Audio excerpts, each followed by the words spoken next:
Très chers frères et sœurs, nous voici au 26e dimanche du temps ordinaire de notre année liturgique A.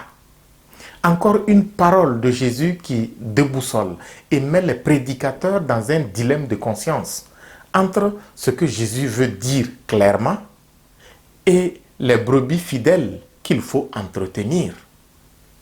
Pourtant, on est obligé d'être fidèles, nous-mêmes, à la parole telle qu'elle nous a été transmise. Jésus dit en effet, « Quel est votre avis ? Un homme avait 2 fils. Il vint trouver le premier et lui dit, « Mon enfant, va travailler aujourd'hui à la vigne. » Celui-ci répondit, « Je ne veux pas. » Mais ensuite, s'étant repenti, il y alla. Puis le père alla trouver le second et lui parla de la même manière. Celui-ci répondit, « Oui, Seigneur. » Et il n'y alla pas. Lequel des deux a fait la volonté du Père?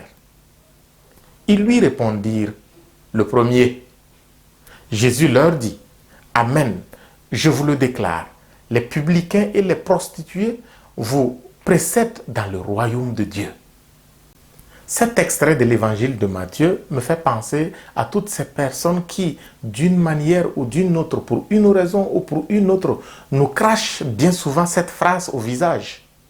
Je ne viens pas à l'église, mais je vaux mieux que certains qui vont à l'église. Même si l'on peut reprocher le manque d'humilité à qui l'affirme pour soi-même, cela fait réfléchir quand même. Être chrétien, se résume-t-il à venir à l'église ou alors cela consiste-t-il à faire la volonté de Dieu? J'ai bien peur que la réponse juste ne soit la dernière affirmation, c'est-à-dire faire la volonté de Dieu. N'est-ce pas ce que Jésus voudrait vraiment nous dire aujourd'hui? Lui, il reste logique puisqu'il a dit dans un autre contexte que l'heure vient et c'est maintenant où les vrais adorateurs adoreront le Père en esprit et vérité. Tels sont les adorateurs que recherche le Père. Jean 4, 23. Et il le disait pour départager justement les Juifs et les Samaritains qui pensaient que Dieu se trouvait soit au temple ou alors sur la montagne. Le fait de venir à l'église donc et de participer à toutes les activités spirituelles communautaires prend tout son sens lorsque le fidèle modèle sa vie sur ce qui est conforme à la volonté de Dieu. Ce que notre liturgie nous permet d'entendre dans la collecte du 15e dimanche du temps ordinaire.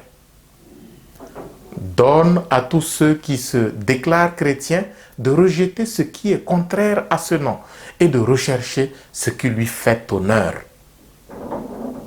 Puissions-nous être de ceux et celles qui, ayant répondu oui à l'invite du Père pour aller au champ, y vont effectivement.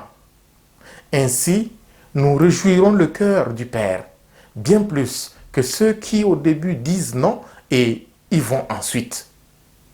Jésus, rends-nous obéissants au Père, comme toi, et ne permets jamais que nous devenions derniers, nous qui sommes les premiers à entendre ta parole.